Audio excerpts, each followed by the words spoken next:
تو اللہ تعالیٰ نے یہاں پر اللہ تعالیٰ نے یہ بھی نہیں کہا کہ نحن عباد لک خاصہ، ہم خالصتاً آپ کی عبادت کرتے ہیں، کیونکہ اگر ہم اللہ تعالیٰ کی بات خاص طور پر کرتے تو اس میں کوئی بھی جھول اللہ تعالیٰ کو پسند نہ ہوتا، یعنی کہ عبادت کرتے جو بھی ہلکی پھلکی کوتاہی ہو جائے گی تو اللہ تعالیٰ انشاءاللہ ہمیں وہ معاف کر دیں گے۔ ایاک نعبد و ایاک نستعین میں یہ سکھایا گیا ہے کہ ہم صرف آپ کی ہی عبادت کرتے ہیں، صرف آپ کی، لیکن اس عبادت کرنے میں اگر تھوڑی بہت کوتاہی ہو جائے تو پھر وہ آپ ہمیں معاف کیجیے گا۔ اور اس کے بعد فوراً بعد اللہ تعالیٰ نے ہمیں سکھایا وَإِيَّاكَ نَسْتَعِينُ، اور ہم آپ ہی سے مدد مانگتے ہیں، کیونکہ عبادت کے ساتھ ساتھ جو مشکلات آئیں گی یا عبادت کا جو طریقہ ہے وہ کیسے آئے، اس کے مدد کے لیے بھی ہمیں اللہ تعالیٰ کی ہی ضرورت ہے۔ اور اللہ تعالیٰ کو ہم کہہ رہے ہیں وَإِيَّاكَ نَسْتَعِينُ، اور ہم ہر حال میں صرف آپ ہی سے مدد مانگتے ہیں۔ دیکھیں مدد مانگنے کے لیے اور بھی الفاظ آتے ہیں، جیسے سأل یسأل، سأل یسأل سوال کرنا یعنی مانگنا کچھ، نصر ینصر یہ بھی مدد مانگنے کے لیے آتا ہے، اسی طرح مد یمد یہ الفاظ جو ہیں یہ مدد مانگنے کے لیے آتے ہیں۔ لیکن استعان یہ کس طرح کی مدد ہے؟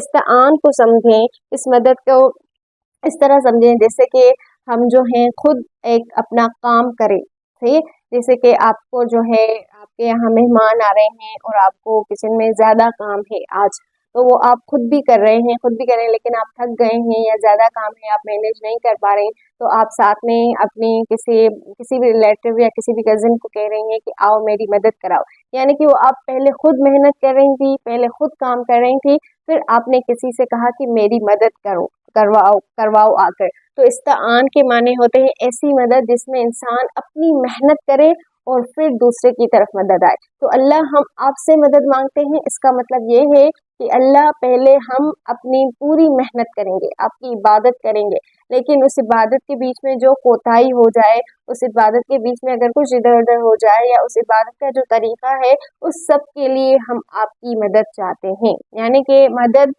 اللہ تعالیٰ بھی تب کرتے ہیں جب ہم خود اٹھیں اور خود ہمت کریں۔ اس کی سب سے بڑی مثال آپ کو غزوہ بدر میں ملے گی۔ غزوہ بدر میں صحابہ کم تھے، ان کے پاس سامان کم تھا، لیکن ان کے پاس ہمت تھی، جو ہمت انہیں بدر کے میدان پر لے کر آئی تھی۔ بدر کے میدان پر صحابہ اترے تھے اور انہوں نے وہ لشکر دیکھا تھا کفار کا جو زیادہ تھا، جس کے پاس ذریعے بھی زیادہ تھے، سامان بھی زیادہ تھا، لیکن وہ ڈرے نہیں تھے۔ کیوں؟ کیونکہ ان کے اندر اپنی ہمت تھی، انہوں نے پہلے اپنی محنت کی تھی، اس کے بعد اللہ تعالیٰ نے اس مٹی کے ساتھ ان کی مدد کی تھی جو آپ صلی اللہ علیہ وسلم نے مٹھی میں لے کر ان کے منہ پہ ماری تھی اور تمام کفار کے آنکھوں میں چلی گئی تھی، اور اس کے ساتھ ساتھ اللہ تعالیٰ نے ان کی فرشتوں کے ساتھ مدد کی تھی، فرشتے آئے اترے تھے ان کی مدد کے لیے۔ تو ان کی مدد کے لیے فرشتے شروع میں نہیں اترے تھے، شروع میں صحابہ ریلیکس ہو کر بیٹھ نہیں گئے تھے، سو نہیں گئے تھے کہ بس جو ہے ابھی اللہ خود ہی مدد کریں گے، ہم مدینے میں بیٹھ کر آرام کرتے ہیں۔ صحابہ کو بدر کے میدان پر جانا پڑا تھا۔ اسی طرح ایک اور مثال ہے حضرت ابراہیم علیہ السلام کی۔ حضرت ابراہیم علیہ السلام کے لیے آگ ٹھنڈی تب ہوئی تھی جب انہوں نے آگ میں چھلانگ لگائی تھی۔ آگ میں چھلانگ لگانے سے پہلے آگ ٹھنڈی نہیں تھی، آگ گرم تھی۔ حضرت ابراہیم علیہ السلام نے پہلے اپنی محنت کی تھی، پہلے ان کے اندر اپنی مضبوطی تھی، اس کے بعد اللہ تعالیٰ کی مدد آئی تھی۔ تو اللہ کی مدد آتی ہے لیکن پہلے ہم خود اٹھتے ہیں، پہلے ہمیں خود کو اٹھنا پڑتا ہے، اس بات کو سمجھیے گا۔ ہم کیا کہتے ہیں؟ ہم کہتے ہیں کہ اللہ تعالیٰ نے تو میری دعائیں قبول نہیں کر رہے ہیں، اللہ تو میری مدد ہی نہیں کر رہے ہیں، میں تو اتنی تکلیف میں ہوں، میرے پاس تو یہ پریشانی آ گئی، لیکن اللہ تو قبول ہی نہیں کرتے۔ تو ہم کیا کرتے ہیں؟ ہماری اپنی محنتیں کہاں ہیں؟ پہلے ہم اپنی محنتیں کریں، اس کے بعد اللہ تعالیٰ کی مدد ضرور بھی آئے گی۔ تو یہاں پر اللہ تعالیٰ نے پہلے کہا کہ عبادت، یعنی اللہ نے پہلے اپنی عبادت کا ذکر کیا، اس کے بعد مدد، یعنی پہلے اللہ اس کے بعد ہم۔ اس سے ایک بات یہ بھی پتہ چل رہی ہے، کیونکہ اللہ تعالیٰ چاہتے تو ایاک نستعین اور ایاک نعبد بھی کہہ سکتے تھے کہ ایاک نستعین و ایاک نعبد، اللہ ہم تجھی سے مدد مانگتے ہیں اور تیری ہی عبادت کرتے ہیں۔ پہلے مدد نہیں، پہلے اپنا کام، صحیح ہے؟ ہماری زندگی کا مقصد ہے، اللہ تعالیٰ ہمیں ایک مقصد دے رہے ہیں۔ جیسے دیکھیں اگر ہم سفر پہ جاتے ہیں، کسی سفر پہ، تو اس سفر میں ہمارا مقصد اسٹاپس نہیں ہوتا، کہیں ہم نے کھانا کھانے کے لیے ہم رک گئے،